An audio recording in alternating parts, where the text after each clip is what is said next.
Good morning, viewers, and welcome to another broadcast of the Competitive Edge.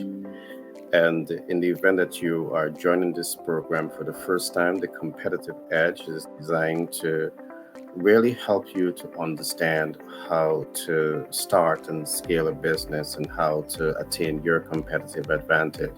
You will also find topics that is going to help you to become a better person in life. So you have more tools and more strategies that you can really use to position yourself for greatness. So today we're going to be looking at a pretty interesting topic. Today we're going to be talking about how to build a brand. Branding relates to both personal branding and corporate branding. So it's a pretty interesting topic for you to just be a part of this conversation. Feel free to use the chat box to send us your concerns, your questions. We'll be happy to respond to you either in the live or at the back end. This program comes to you with a kind compliments of the Bestseller Portal. In the event that you have never heard about the Bestseller Portal, I encourage you to go to www.bestsellerportal.org and to learn what this platform is about. On the Bestseller Portal, you're going to get books that's going to really help you to attain your competitive advantage in business and in life. You will also get greetings cards. So if you have a loved one in your life and you want a card that truly gives you the opportunity to express how you feel in your heart about that loved one, go to that website, thebestsellerportal.org, and you're going to get cards that's going to help you to accomplish exactly that. So today we're going to be doing that deep dive into how to build a brand. And I have three dynamic persons in studio today. I have Frank and I have Andrew. Frank is an economist by profession, and Andrew is a digital marketing specialist by profession. And we're going to be doing that deep dive into today's topic because we want to really give businesses and you, the private individual, a chance to really understand smart ways and that you can use to build a brand. So today we're talking about how to build a brand. So just before I get into today's topic, I want to just take this time to welcome Frank and welcome Andrew into today's program and give you a chance to give a soft introduction within a minute or so of who you are. So those who might be viewing us for the first time, they now have a better understanding as to who you are. I'm going to start with Frank. Hi. Excuse me. Good morning, listeners. My name is Clermont Frank, and I've been an educator for a number of years.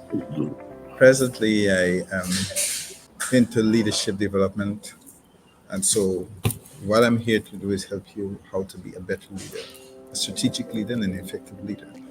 One of the things that we are lacking in society today is proper leadership, and so I'll be here to just guide you on the way to becoming the best leader you were destined. All right, thanks for that share, Frank. I now come to Andrew.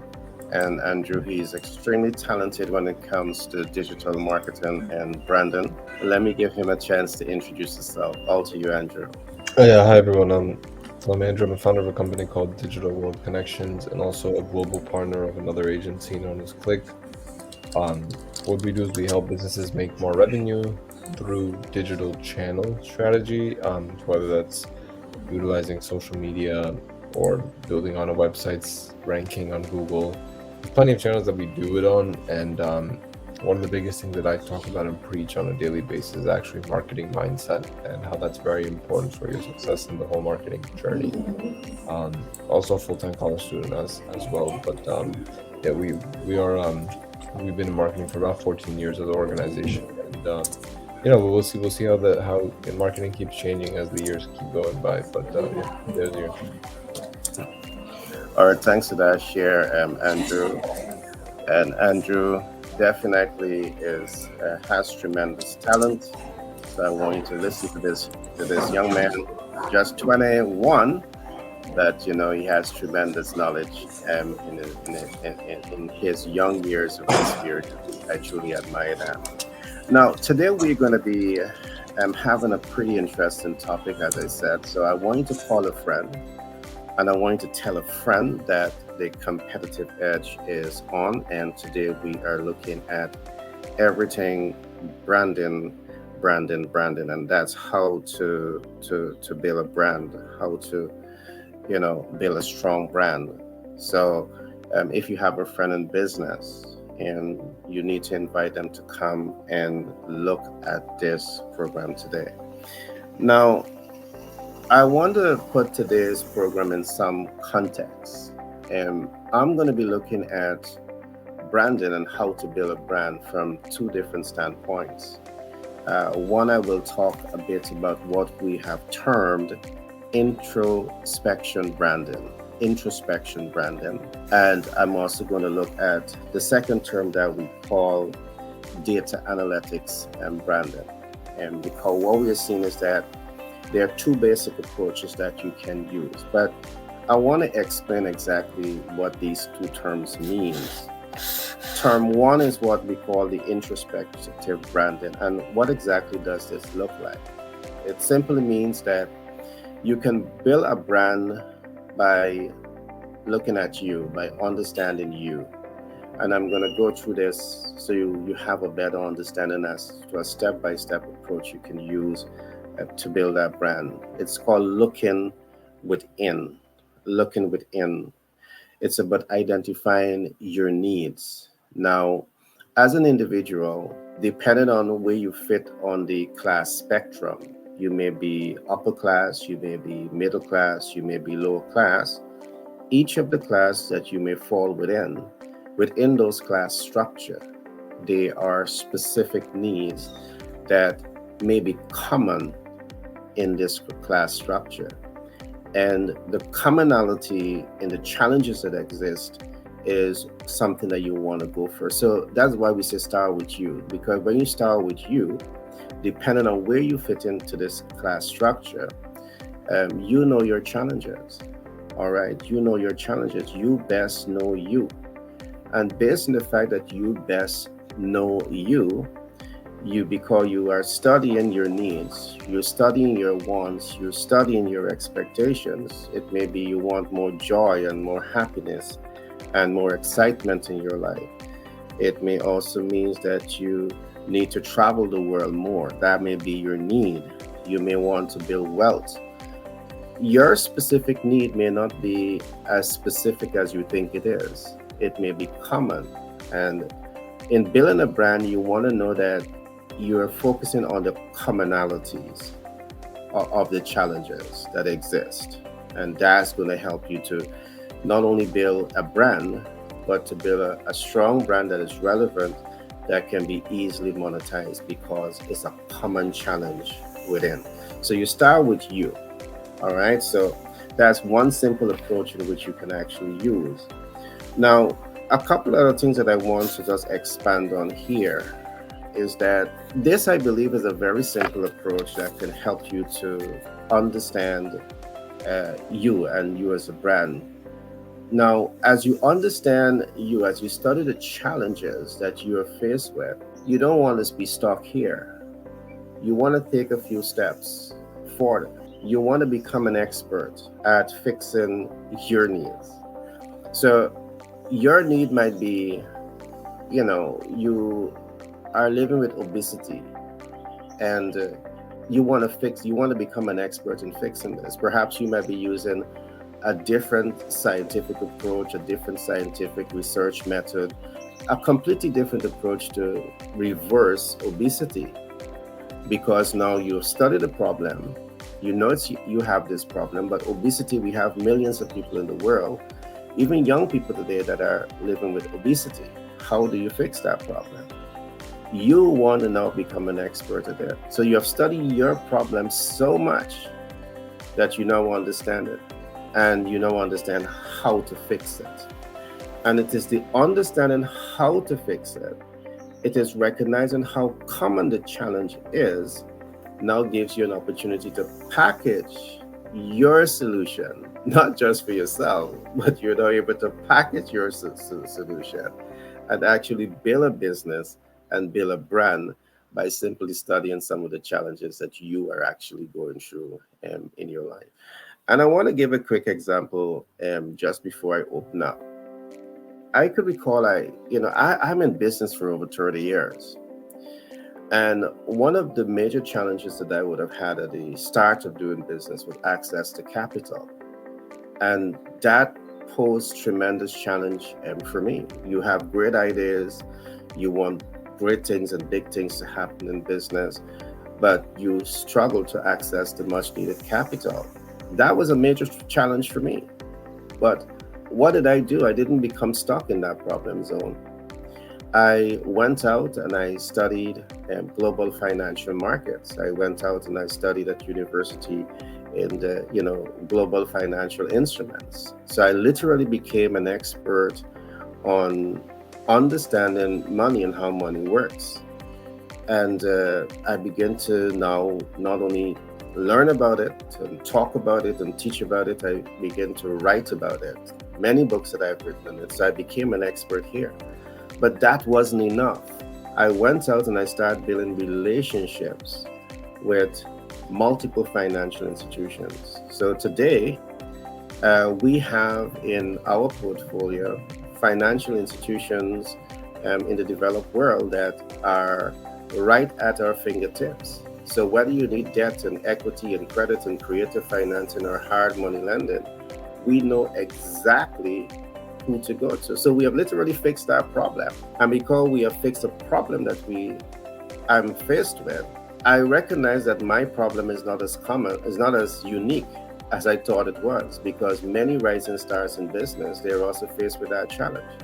So I'm now able to build that brand, and I'm now able to make financial instruments available to people in over 50 states, all right, in the United States of America. And very soon we're going to try to bring this to other parts of the world.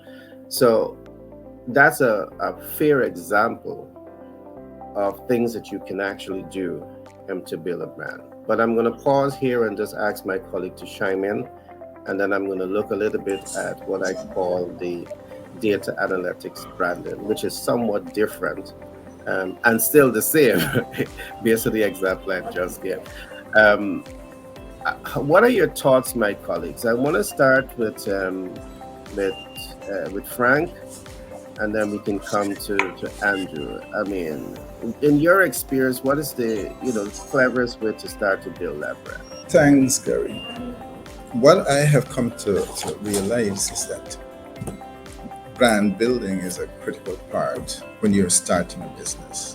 Any great business idea or what we call innovative product means nothing if you can't communicate to the world and in a specific way that how you relate to your target audience, how you relate to those persons who you intend to sell the brand or product to.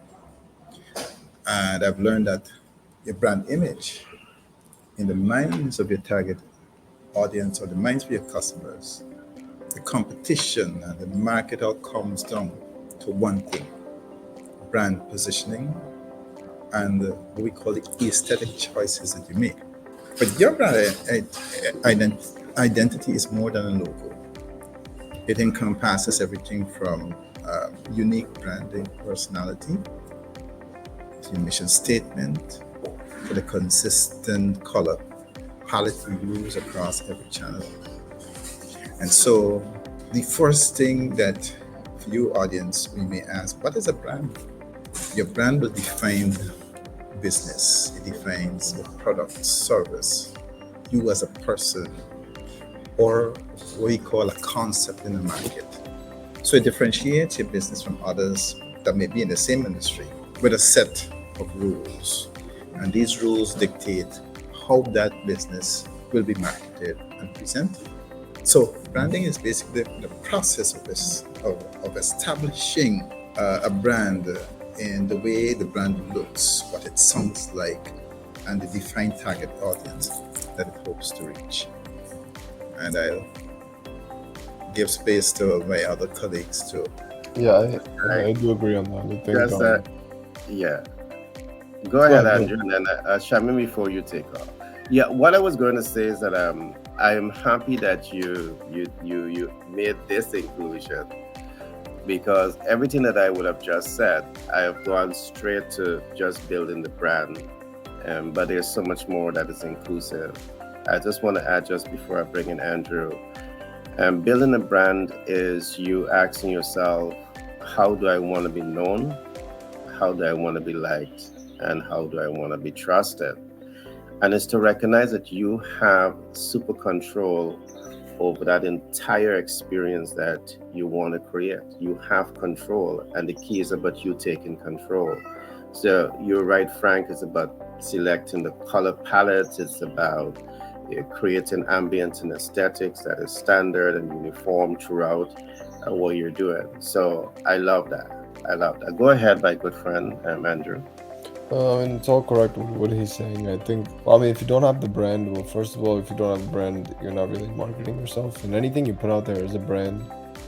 I think branding is the most flexible. It can go in anywhere and go in any way. Like it can be mean, it could be nice, it could be offensive, it could be anything, and that Yes, could be you're right. you, that could be your logo. Even if you don't, and there's a saying that people think it has to be shown online. It does not have to be. I mean, every day I live my life that I don't show people is my brand too. I just don't talk about it. That's also a brand. So there's a brand within everyone's inside, I think, and then those decide to show it. I think that's like another brand that they decide to show, because nobody will ever talk about their whole life on on a social platform, for example. So I think there's everyone contains two brands. One is what we call the life, and then the second brand is what we showcase. But we don't showcase everything. We showcase it for a reason, and that reason is typically to make money out of it. So that could be showing you, that could be not showing you.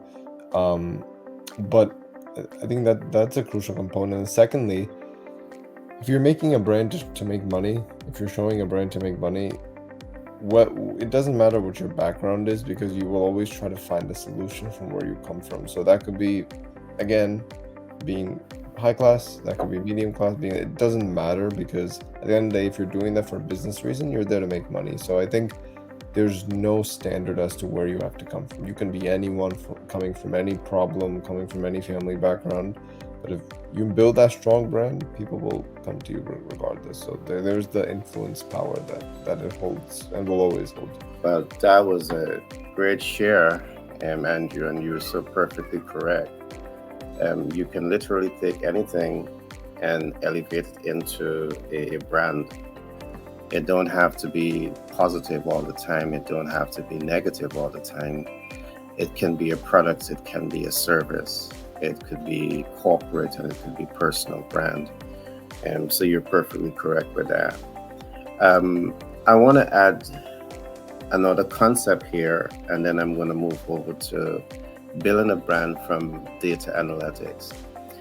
I think that building a brand is one thing, but as Andrew began to allude to build a brand that is viable is quite another issue. So I want to share some ideas that would really help rising stars in business to understand some of the best practices that you can apply when you want to build a viable brand. There's 5 steps that I want to share with you here today. Step 1 is to identify large groups of people. And there's a reason why you want to identify large groups of people. I'm going to come to that just now. The second step is to identify common challenges that large group of people are faced with. And third is to identify the solution. All right. Fourth is you becoming that solution. And the 5th step is you promoting your brand. Now, just let me take some time to explain this quickly. You can build a brand only to recognize that you have a small audience base that don't have the ability and the willingness to pay for your products. So one of the reasons that we say focus on a large audience group is because, one, you're able to identify your market size, and you're also able to identify your market viability. So size do matter. I'll go deeper into that as time progresses.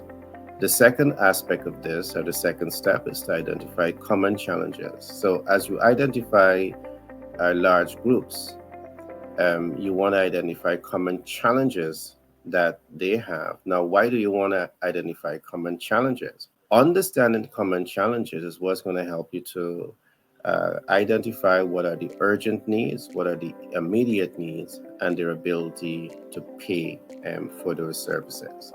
For example, we have millions of writers across the world. We have about 2.2 million self-published authors that you're going to get every year, but many of them challenge to monetize their books. Is that a common challenge? Yes, it is. The third step that I want to look at is identifying solution. You want to identify the solution. So you have 2.2 million self-published authors publishing their books annually, but many of them are never able to monetize. That's a problem. Now you want to focus on the solution. What is it that you can do? What solution can you bring to the market to help 2.2 million authors to go to bestseller? Well, we have developed the bestseller portal to help in those regards, and that's you identifying the solution. Step 4, you need to become that solution. And by becoming the solution, what it means is that you now build a strong brand, and you're now able to add value, and you're now able to fix the common problem that exists within this large group of people. So if you want to be successful with any brand that you're doing, these 5 steps, if you follow it, is going to get you very far away. And the 5th step is that you need to promote your brand. In promoting your brand, what it means that you're invested in building relationships, you're invested in visibility and reach and impact, you're invested in client conversion, and you're doing everything that you need to do to build confidence, trust, and credibility in the eyes of the public, and mainly so in the eyes of that large group that have a common challenge. So I just wanted to add this. Building a brand is one thing, but how do you move a brand to success? What I've just given you is a 5-step formula that works every time. Now, I want to shift back to the points that I've made early on. We have looked so far at introspection and branding, and I want us to look a bit briefly at what we call the data analytics branding. Now, data is vital. You always win with data. And data analytics branding is where you are dependent heavily on data. It is not that introspection branding don't have data, because you're pulling the data from yourself. You're doing the introspection of you, who you are, what are your needs and your wants, and how common is this, and if I do master it and I build a brand, is it going to be viable? So you're doing that introspection, and you're pulling data from within. You're pulling it from looking at your class structure, your social class, and social groups, and you're pulling data from this. Analytics branding, however, it's highly focused on data. It's nothing about you now. It's about into the world. It's about you identifying a group of people that have a particular challenge, and it's you collecting those data, all right, of challenges that people are facing. This is another way in which you are actually building a brand. So let's I've given 2 examples since I've started this program. One example is that you're in business, but you need access to capital. Is it necessary to build a brand that can fix the capital issue? So that's one thing to look at. So you're pulling data on the problem, and you are pulling data on how to fix that problem, and you're then pulling data on that can help you to build a brand, to build a viable business to deal with the problem that exists. And this is how you use research use data to actually build that brand. Of course, it goes into more technical analysis, but I'm going to stay away from the technicalities today. Now, how important it is this type of research in building a brand to you in your respective areas? I know Frank is a leader dealing with John Maxwell. We have Andrew, he's a digital marketing specialist. Um, in building your brand, how did data play a role? And I know sometimes data, using this approach, the data analytics approach, can be very cost effective, costly, capital intensive, because you have to go to the ground, you may have to build a team to go to do that research. Andrew, can you talk to this a little bit for us? Data analytics and branding. Yeah, I think data is the backbone of everything. If you're not looking at your data, you're not. Well, I tell people if they're not looking at their data, there's no point of doing anything that you're doing, because if your objective is just to put stuff out there, then there's no point of doing data analytics. But if your objective is to grow, which is probably everyone out there, if you're not looking at what your audience is telling you, and I like to call data indirect feedback. It's not something that your audience tells you directly, it's indirect. It's the silent feedback that you're getting. If you're not looking at that and you just keep doing what you're doing and you're just ignoring the feedback, that's probably the death wish to the brand. That's the way to get out of the brand, to not make your brand grow. So I think data analytics is the silent feedback from your audience, and they're literally giving you the answers on how you can grow better, right? So maybe that can mean better engaging videos, or that can mean better statics, or that can mean better content ideas, or that can mean, oh, you're already doing great, we're getting a ton of views, a ton of engagements, leads, conversions. So I also call it the answer sheet. It's the answer sheet to understanding how much better, or how much more worse you can be if you keep doing what you're doing. So I think that's the importance of data, and that's not just social media. It's everything. It's website traffic. It's SEO. It's understanding how well you rank on Google. It's running ads, seeing if you get conversion. There's all different categories to tackle when it comes to data. Um, um, Andrew, you have made some very strong points. And I really love that you said that, the silent feedback, you need to listen to it. I do believe that the loud feedback, when things are good, harvest time, it's good because it's saying to you that people are responding to you. But as support start to dip and the public becomes quiet, you don't have that data telling you why support is dipping. Getting that data is so important. All right. I think in cases where you're an established operation, you are accustomed to positive loud response, and from loud response it becomes negative and the public goes silent. There's a concern to worry about. And of course, there's some degree of data to say that something was working, but now it's not working. So you have some data to start with. But where I'm going with this is that I see in some cases that the reverse apply. For example, it's a new business and the products and services has not been tested in the market. So they are not getting loud positive or negative, or you can more say that they're getting loud negative because they're not getting the feedback or the support that they want. And what I've seen is that building a strong brand is one thing. Nothing may not be wrong with that brand. It's a perfectly brand based on the data you collect, data you identify their target market, you know their needs and wants, and then you innovate the products and service based on data. But I see one of the challenges with rising stars in business is that their silence lies in their inability to create visibility.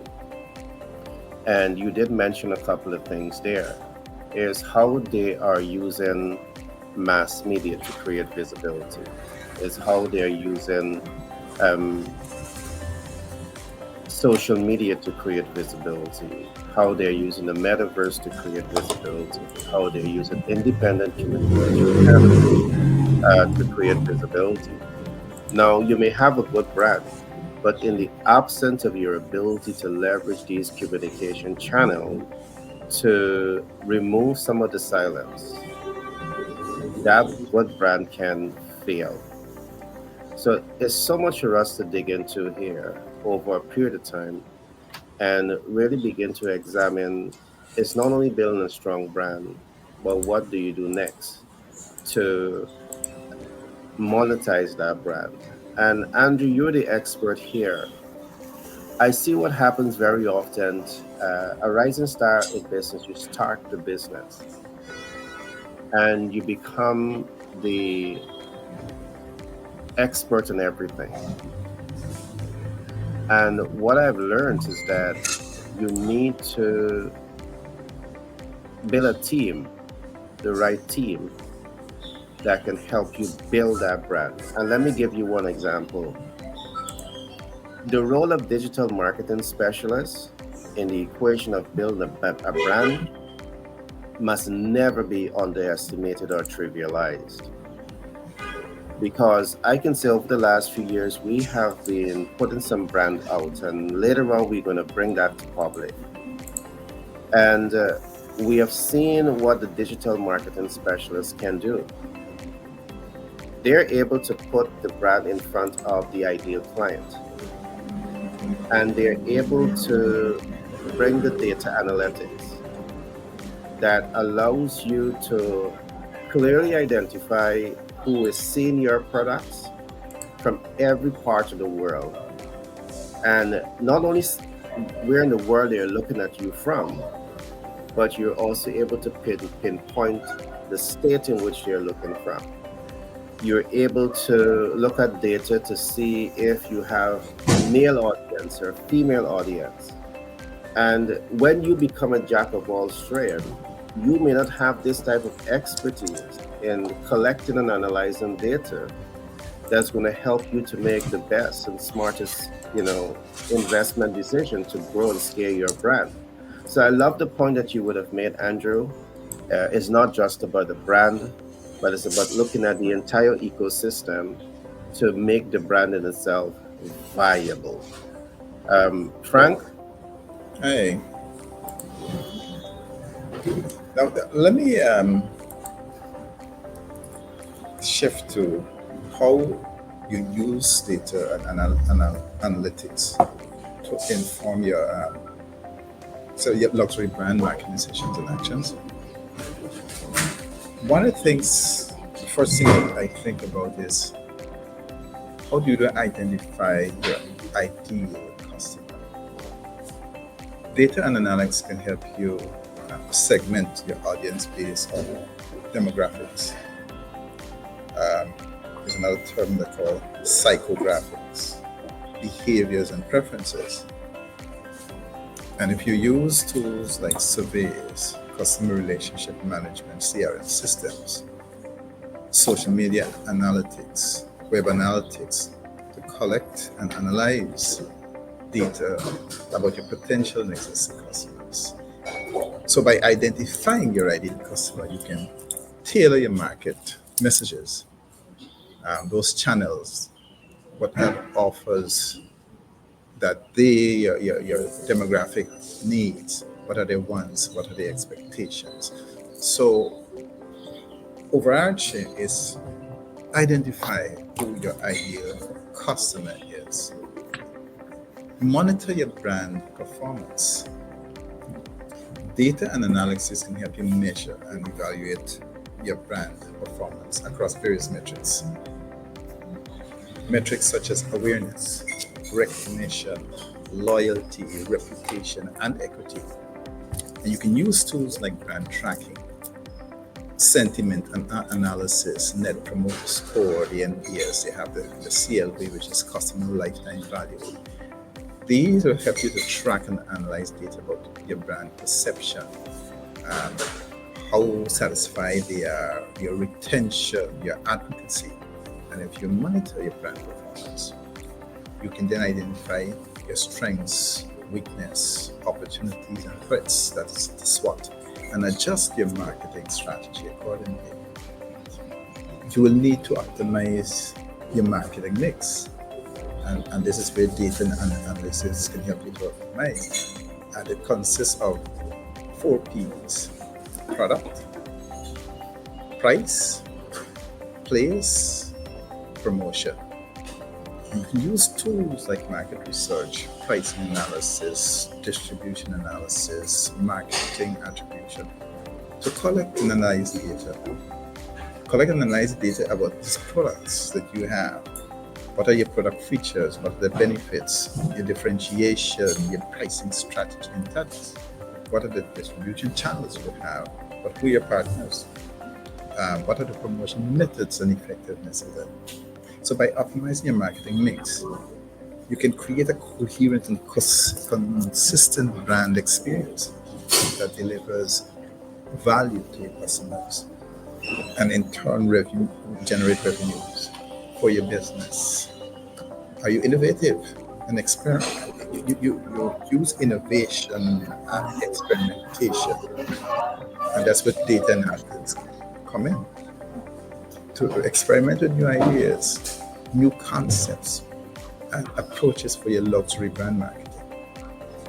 You can use tools like A/B testing, multivariate testing, customer feedback. There's one called data visualization to collect and analyze data about your marketing hypotheses, assumptions, and outcomes. And for the persons who know thing at that, you need to be innovative and you need to just experiment. So by innovating and experimenting, you can test and you can validate your marketing ideas. Of course, you will learn from your failures, you will learn from your successes, but in the end, you'll be able to improve your marketing performance and results. And one other thing I want to always stress on: don't be afraid of the competitors. Learn from your competitors, because if you're using data analytics, it can help you learn from them and give you a benchmark for your brand against your competitor. Use tools like competitive analysis, social listening, web scraping, market intelligence, which will allow you to collect and analyze data about those competitors and how they market their strategies, what are their tactics, and what results they get. By learning from your competitors, you can then identify their best practices. What are their gaps? What are their mistakes? And then leverage your competitive advantage. What are the differentiators? And of course, you will find opportunities. So when using data and analytics, realize that they're essential for brand marketing in today's dynamic and competitive environment. When you use data and analytics, which helps inform your marketing decisions and actions, you can then create a data-driven luxury brand marketing strategy, which aligns with your business goals, your customer needs, and your brand purpose. And that's saying for this morning. Wow, that was a lot, Frank. I love it, love it, love it. And I really trust that the public, our listening audience, is enjoying this as much as I am enjoying it. You have a lot of data points that you can extract from by just listening to Frank. Andrew, what is your thought? What is your contribution?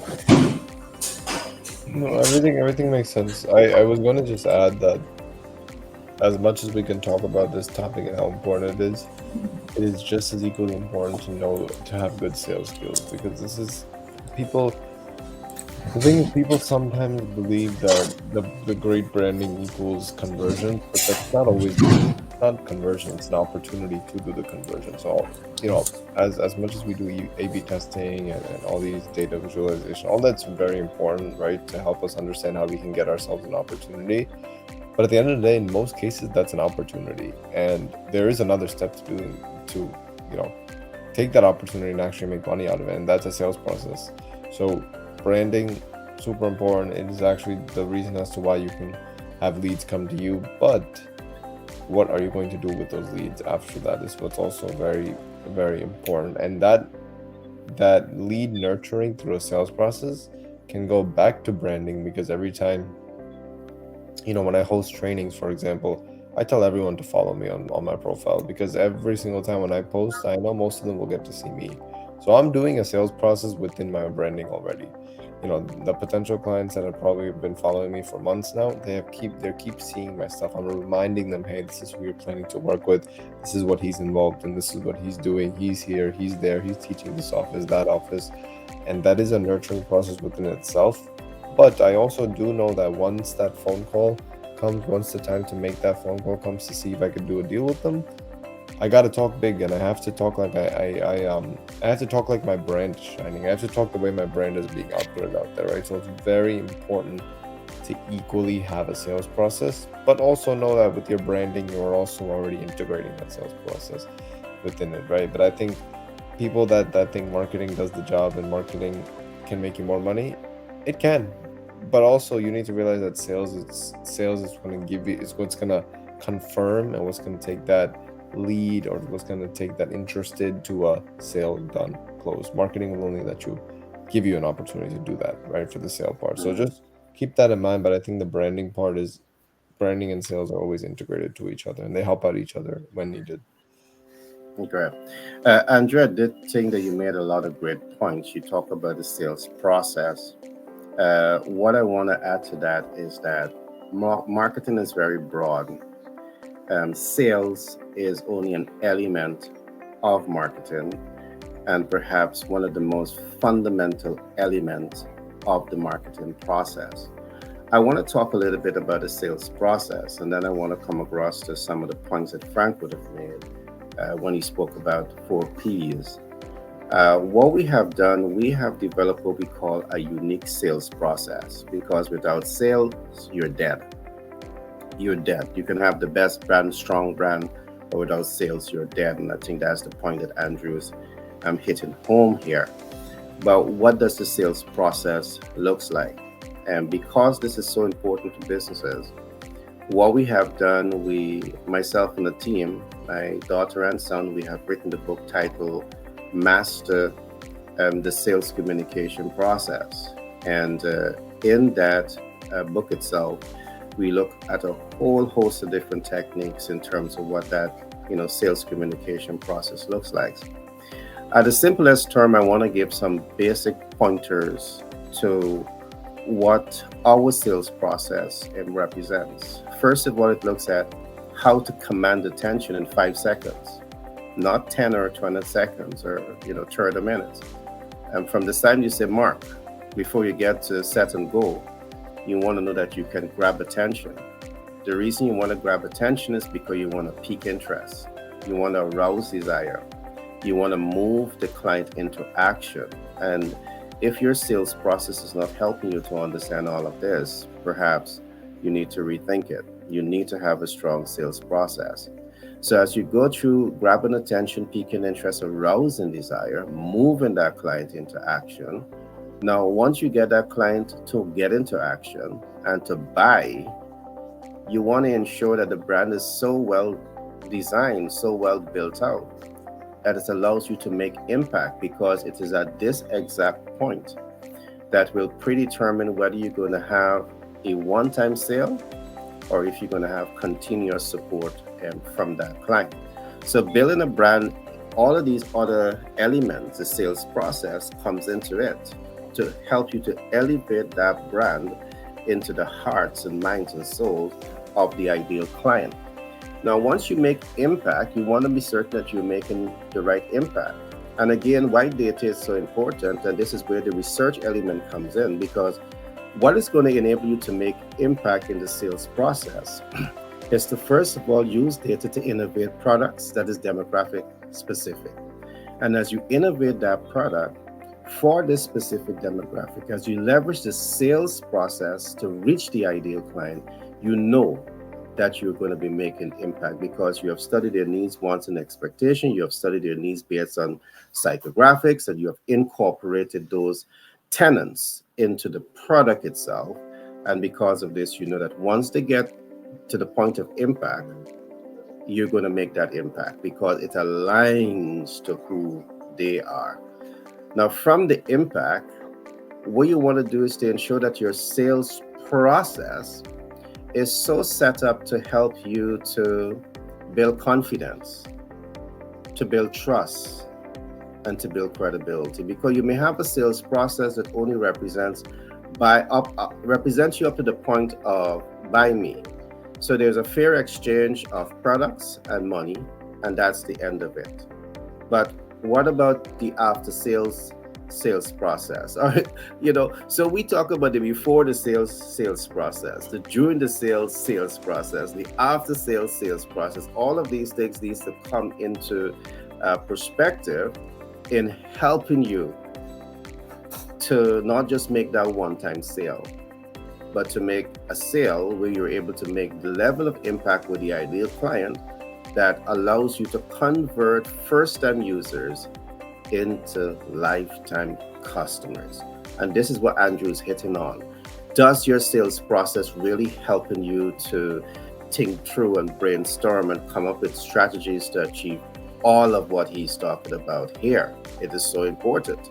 Without the sales process, as Andrew is saying, you are dead before you say mark. Not set and go, you're dead before you say mark. So you need to focus on that sales process that he's talking about. Along with this, you want to focus, once you make that sale, how you continue to build confidence. There must be a strategy there. There must be a process there. You need to focus on how you continue to build confidence. There must be a strategy here. There must be a process here. And you also want to focus how you continue to build credibility. And these things you can't buy it over the counter. You have to work to make them happen. So, Andrew, I love that point that you go ahead.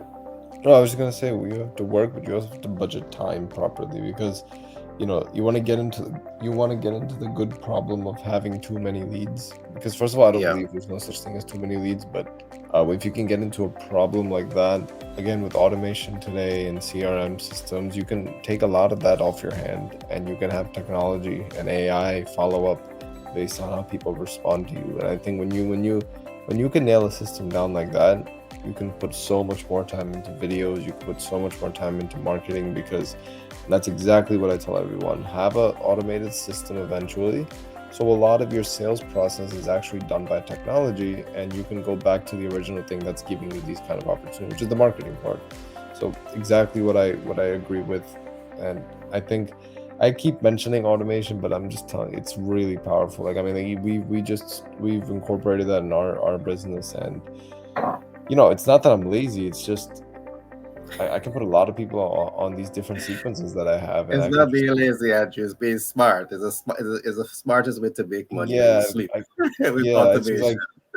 It's because I'm so busy with school too. But I'm like, that's even fine. I can be even more busier, and it's okay still, because I have a CRM that automates a lot of these kind of processes. And it's I'll tell you, it's such a good feeling to know that. And I guess that's the perk of living nowadays. I guess, you get that, and you're paying so little for this.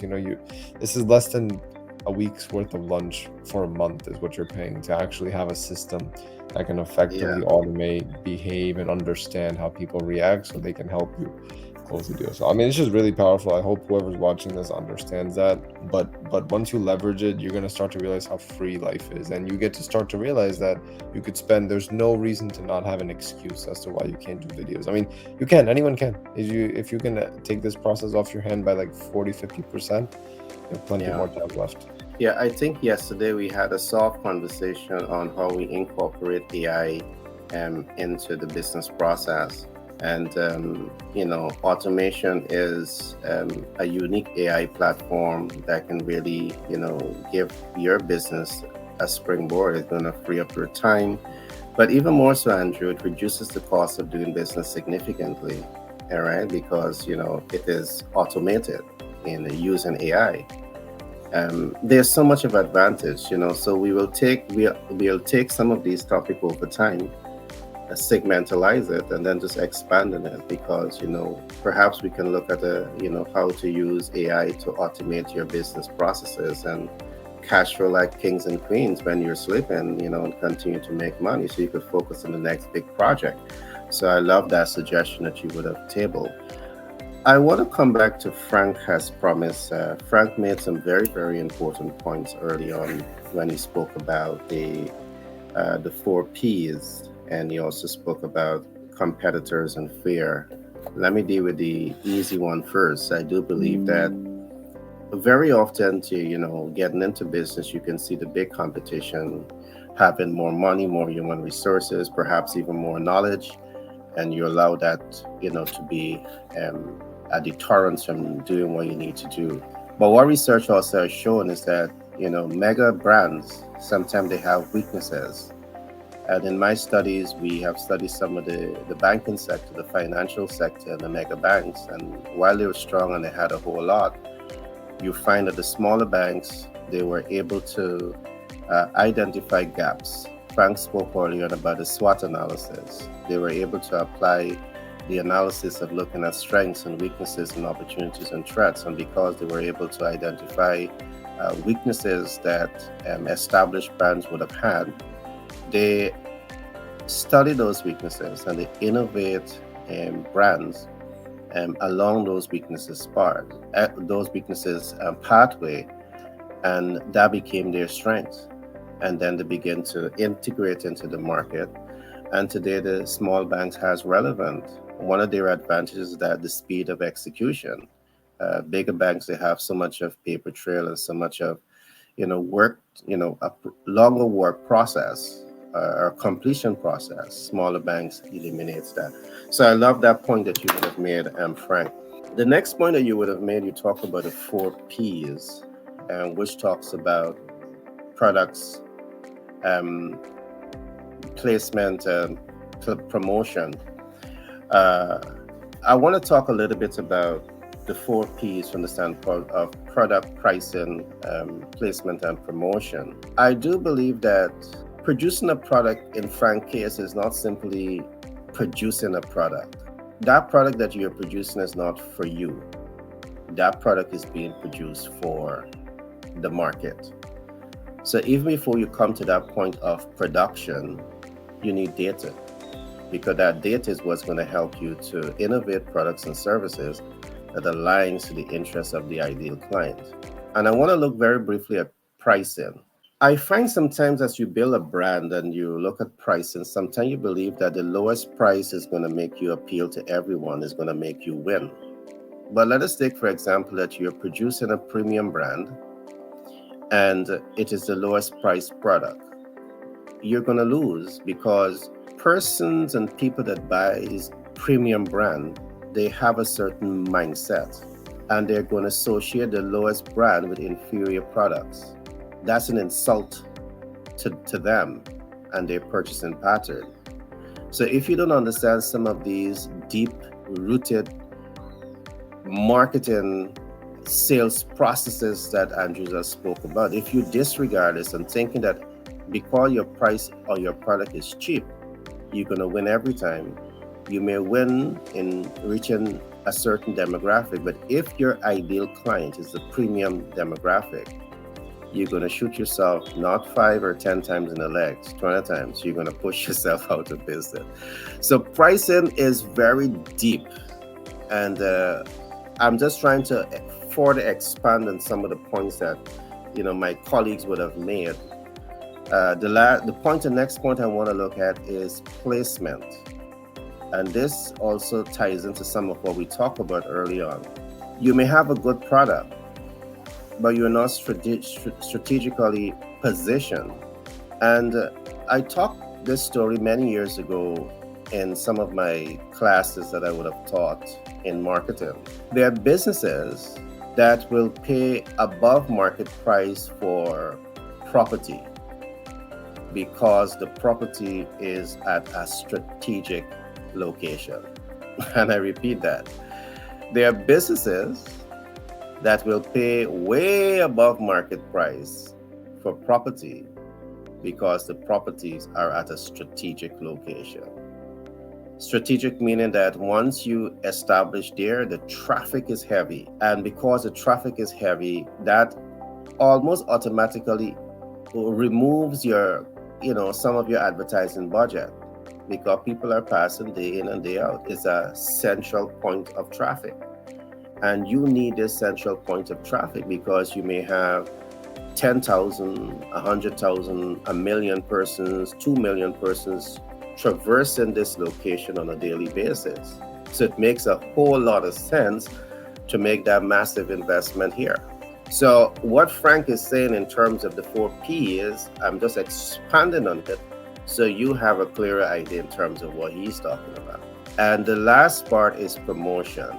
In cases where you don't have that strategic location, you must invest in promotion because promotion is what enables you to get the visibility, the reach, the impact, and so much more. Is what helps you to be known. Without promotion, again, you are dead. But I'm going to say something here in closing. And I know Andrew would agree with this, Frank will agree with this. Promotion has to be more strategic with it. Because in my books, I always talk about the dashmar of advertising and marketing. And that is defining advertising goal. You must define the goal that you want to accomplish, and you must be able to measure it. And what we are seeing is that traditional mass media, meaning radio, television, and newspaper, they don't have the reliable matrix that allows you to assess the effectiveness of the reach. And that can be a challenge because you as an advertiser, you could be spending millions, hundreds of millions of dollars in the advertising process and not achieve the advertising objective because you don't have the matrix. And what exactly do I mean by all of this? In advertising, you want to know that your advertising dollar is giving you this span of reach, if that's the intention. You want to know that the advertising dollar is reaching the ideal client, maybe based on demographic factors, psychographic factors, and geographic factors. You need matrix that is helping you to attain that. Traditional media is not fully able to give you that. That needs to be restructured, and as time progresses, we will talk about how to help traditional media to become more matrix driven, to become more data oriented. So you, the advertiser, you, the business, you, the advertising copywriting specialist, working with your client, you can bring these matrix to them. As I would have established early on, when we use social media, certain types of social media, you're able to get matrix down to the atom. And I literally mean down to the atom. They can crack the atom now, right? But down to the atom, which means they can go a little further. But I have so much of matrix to work with. I know the countries I'm reaching. I know the peoples I'm reaching. I know the nationalities of the people I'm reaching. I know the gender that I'm reaching. I know the age that I'm reaching. And I need all of these matrix to make an informed and educated business decision. So that relates to promotion. So promotion in this case is not just saying get out and go do the promotion. Yes, you need to do some of that, but you need to do this in a market-oriented, market-sensitive, and a market-responsive manner. So you need to get the experts on your side that can really help you to cut through the gray spots of building a brand and growing a brand to help you to fast track that process. Again, I'm happy to have people like Andrew on board because he's a genius in these areas. I'm happy to have people like Frank. He's a specialist and he's an economist by profession. And he's also a John Maxwell leader, also by profession, but he has studied very wide. He has studied and lectured. He has lectured at UWI, which is one of the top universities in the Caribbean. So I want to say to you that within our community, we have the level of expertise that is going to help you to navigate these terrains of not only building the brand, but as one fails, but also helping you to grow that brand where it can be monetized in a way that really makes sense to you. And we're going to push you to have that global brand.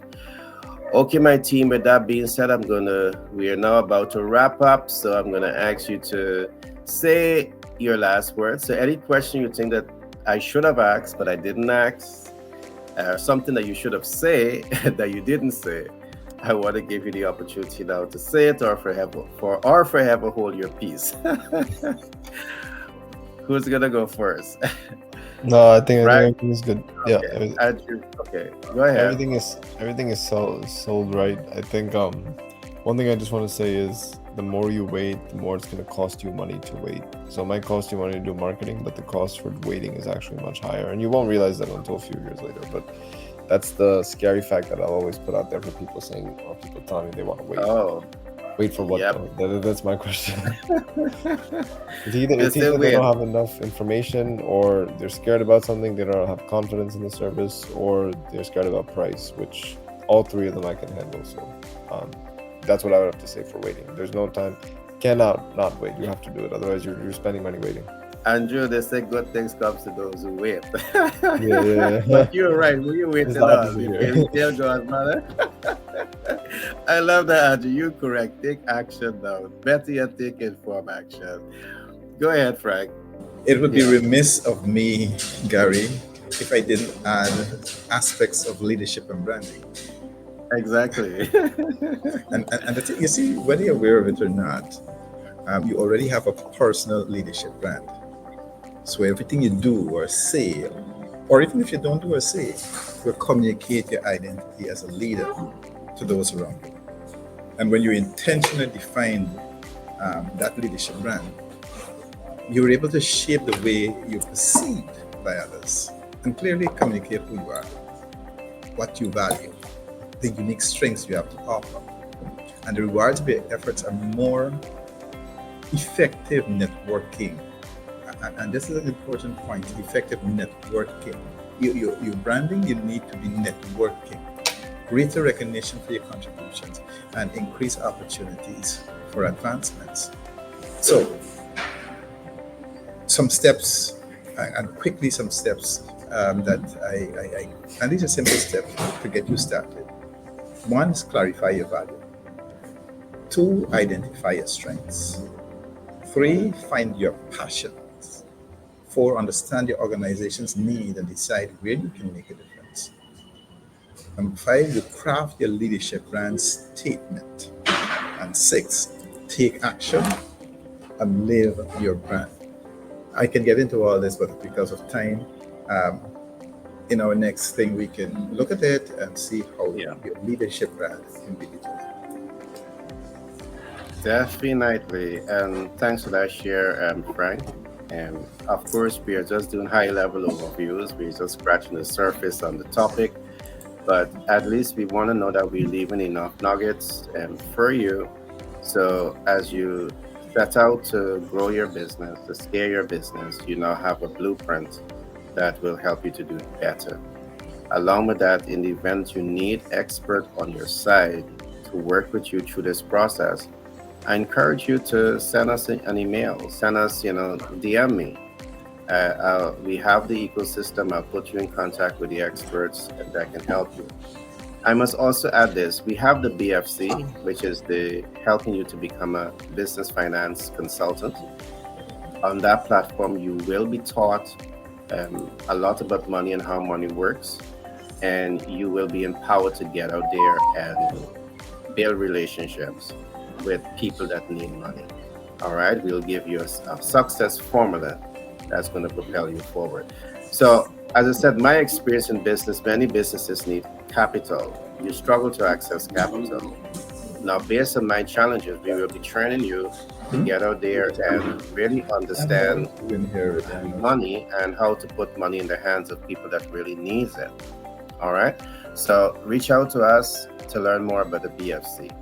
Now, in conclusion, I just want to quickly recap some of the things that we talked about today. and I talk about 5 steps to win. So when you have a brand now, there's an approach that you should be using if you want that brand to be financially rewarding. The first step that we looked at is identify large groups of people. Why? Because you're going to be able to identify your market size and your market viability by doing this. Step two is to identify common challenges that these groups of people have. Why? Because you're able now to identify urgency and immediacy and the ability of the clients to pay. Step three, identify the solution. This simply means that you need to do the research and really identify the common challenges. And guess what? You never lose with data. You always win with data. So research the solution, get the data. Step four, you now have to become the solution. And this simply means that you build a strong brand. Why? To add value and to fix the common problems and challenges that the large group of people have. All right. And that is what Frank has done. He's an expert in economics, he's an expert in leadership. So he's able to fix the challenges of millions of people across the world. You can do this too. Andrew is a professional when it comes to digital marketing and branding.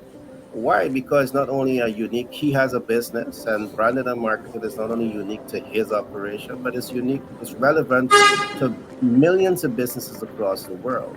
So he now has become the solution to help you through the challenges in starting your brand, scaling your business, and monetizing that process. Get the expert. You can do this too. And the last part, the last step is you need to promote your brand. It doesn't make a whole lot of sense to have a strong brand and you're the greatest, knowledge worker the world has ever known, but then you lock yourself up in your kitchen or in your bedroom and no one knows about you.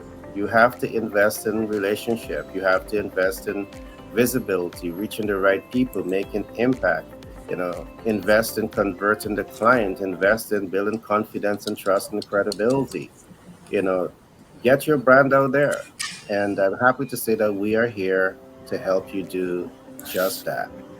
So, with that being said, this program again came to you with a kind compliment of the bestseller portal. I want to encourage you to go to the bestseller portal and take a look at that website. You're going to get some of the best books. Everything we talk about here, you're going to find books on those topics, but you can also get greetings card for every occasion. So whether you want to send a greetings card to your spouse, husband or wife, you can get cards. Birthday cards, you can get cards. Friendship cards, you can get cards. The beauty about the bestseller portal is not just a card. These are cards that really helps you to express yourself in ways that you have always wanted to express yourself with words, but perhaps just didn't know how. We give you a pathway to make that happen. So with that being said, I want to say have a great rest of the day, and we do this again tomorrow. So have a great day, and do see you tomorrow. Okay.